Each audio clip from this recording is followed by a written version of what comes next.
Olá pessoal, tudo bem? Hoje vamos falar sobre o caso genitivo. O caso genitivo é um assunto muito simples em inglês.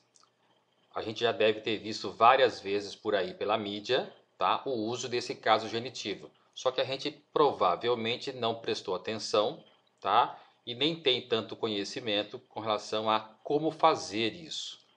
Mas é uma coisa muito simples, tá bom? Então vamos ver. Esse caso genitivo, tá? Ele também é chamado de caso possessivo. Ele é representado em inglês por um apóstrofo S ou simplesmente por um apóstrofo. É o caso do McDonald's, do Bob's, tá? De tantas outras firmas que a gente vê o nome e depois vê aquele apóstrofo S. Ele representa principalmente uma relação de posse, mas pode também representar uma relação de parentesco, de autoria ou de alguma outra coisa que a gente vai ver aí posteriormente, tá?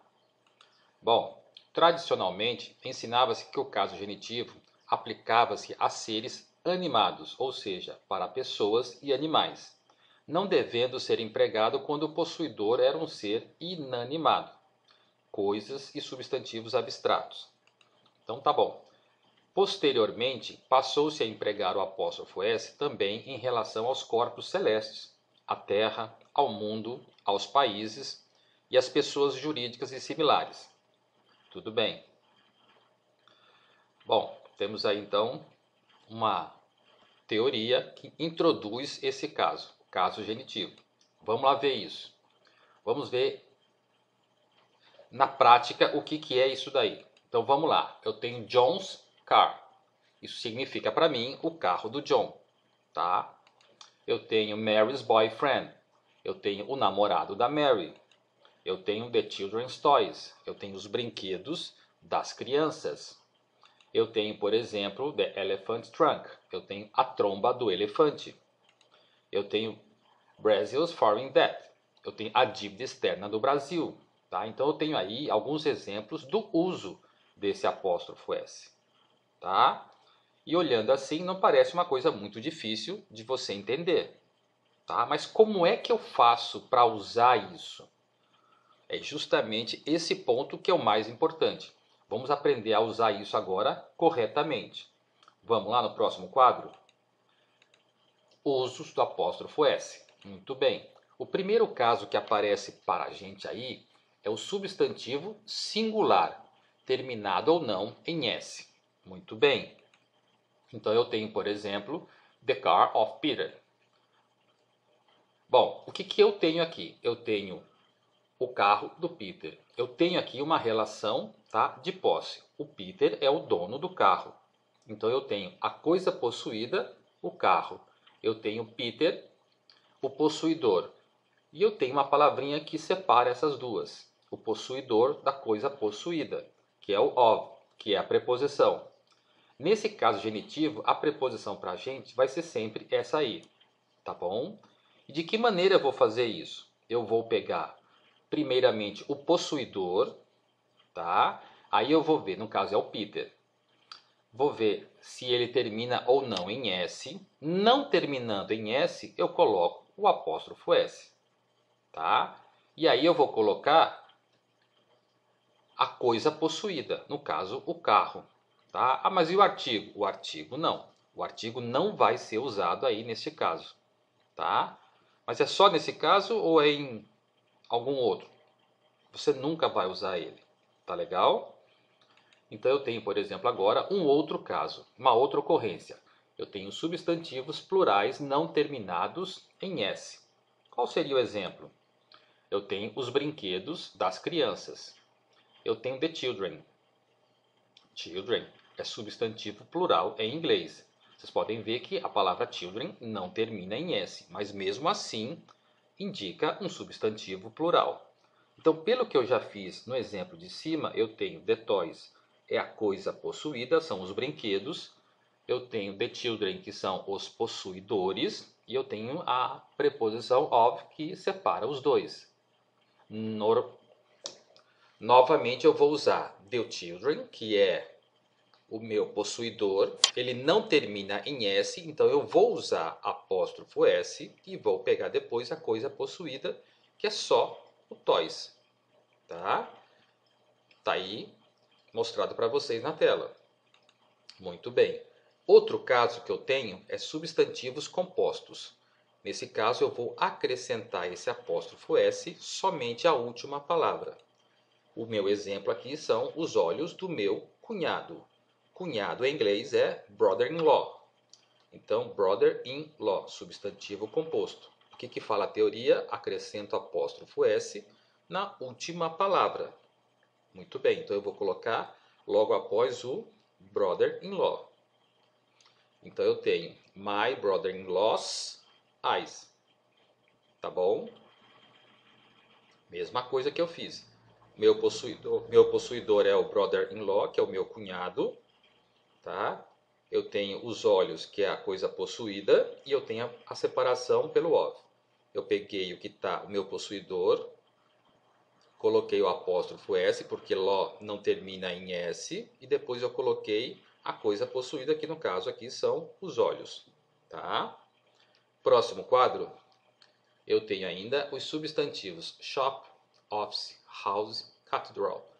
Podem ser omitidos na relação genitiva. Omitido, ou seja, quer dizer que eu posso deixar de escrevê-los. Então vamos ver? Qual é o meu primeiro exemplo? Ele foi à loja do barbeiro. Bom, quando a gente fala que vai ao barbeiro, obviamente a gente vai na barbearia. The shop of the barber é justamente a barbearia. Mas de que maneira eu vou fazer isso? Ele foi a relação de posse se estabelece em a loja do barbeiro. O barbeiro é o dono da loja. Tá bom? É nessa parte. Então, ele foi à barbearia. Mas cadê a palavrinha shop? Ela foi omitida. Por quê? Porque eu posso fazer isso, tá? Quando eu já sei o local. Eu já conheço o local. Tá? Não conhecer assim especificamente. Quando eu já sei aonde é o local que eu estou me referindo, tá certo? Vamos ver o próximo exemplo. Mark está na casa, tá, da tia. Muito bem. Na casa da tia dele.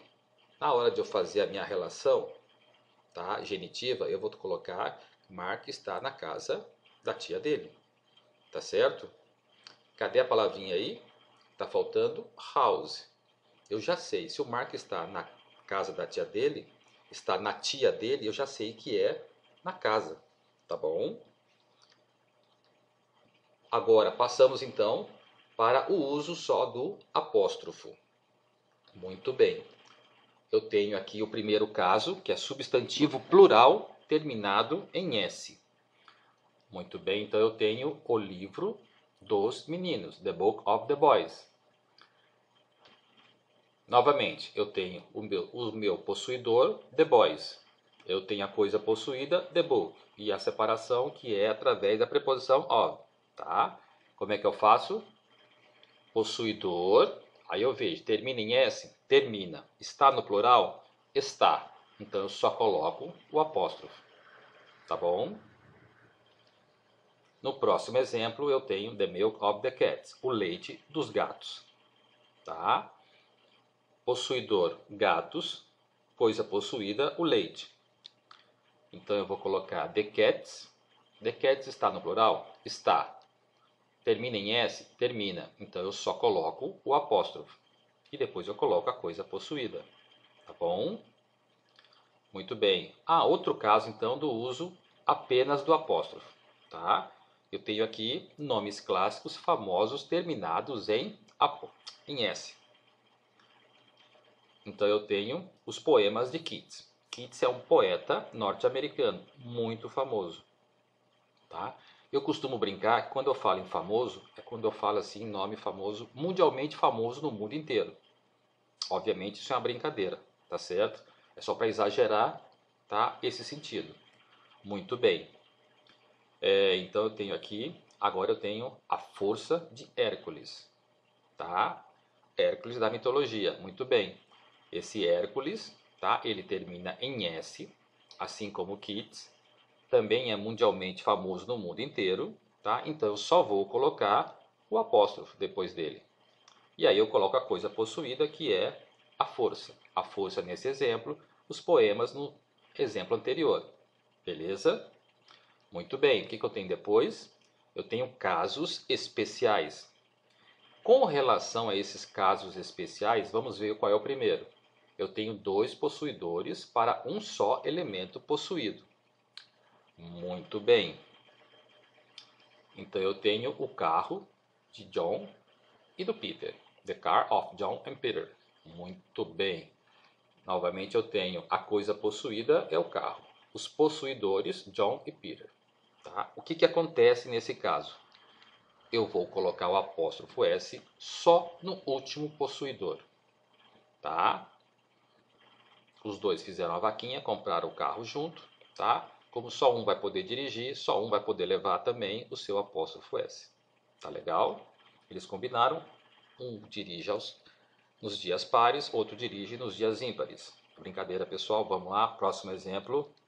Eu tenho dois possuidores para elementos possuídos diferentes. Vamos ver.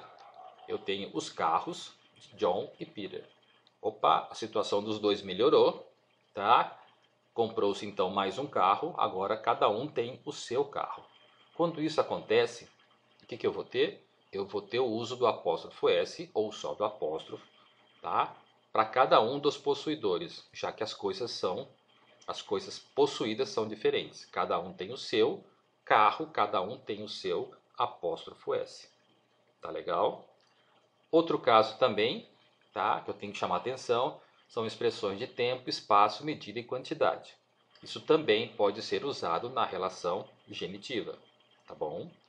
Então eu tenho, por exemplo, the holiday of a week. Eu tenho o feriado de uma semana. Muito bem, nesse caso, então, eu vou ter a coisa possuída é o feriado, tá? Eu vou ter a expressão ali de tempo, que é a week, e eu vou ter a separação da preposição. Muito bem. Aí eu vou ter a week's holiday, tá? Obviamente é uma brincadeira, né? O feriado não é uma coisa possuída, tá? Eu estou só fazendo uma relação em tudo aquilo que a gente já viu, tá bom? Então isso aqui eu tenho depois a minha tradução feita para vocês, tá legal? Próximo exemplo, ou próximo caso, são expressões idiomáticas. Então no caso aqui eu procurei chamar a atenção de duas expressões que costumam aparecer e são muito comuns, tá? Na gramática norte-americana ou britânica, tá bom? E depois eu tenho aqui o duplo possessivo, tá? Onde eu tenho o elemento possuído, eu tenho a preposição, o elemento possuidor, e aí eu vou colocar também esse apóstrofo S ou só o apóstrofo. E o exemplo que eu trouxe para vocês, ou um dos exemplos foi a friend of John's. Tá? A tradução seria um dos amigos de John. Tá? Repara na construção e na tradução que foi feita. Tá certo? O outro exemplo que eu trouxe para chamar a atenção de vocês é a car of Henry's. Então eu tenho um dos carros de Henry. Tá legal? E com isso aqui a gente coloca agora um ponto final, tá? Nesse assunto de caso genitivo. É um assunto simples, é um assunto tranquilo e não deve trazer muito problema para vocês na resolução de qualquer exercício que vocês precisem ou qualquer entendimento que vocês precisem com relação a isso. Tá? Eu acredito que isso seja suficiente e agora a gente se vê numa próxima oportunidade. Muito obrigado, pessoal. Fiquem com Deus.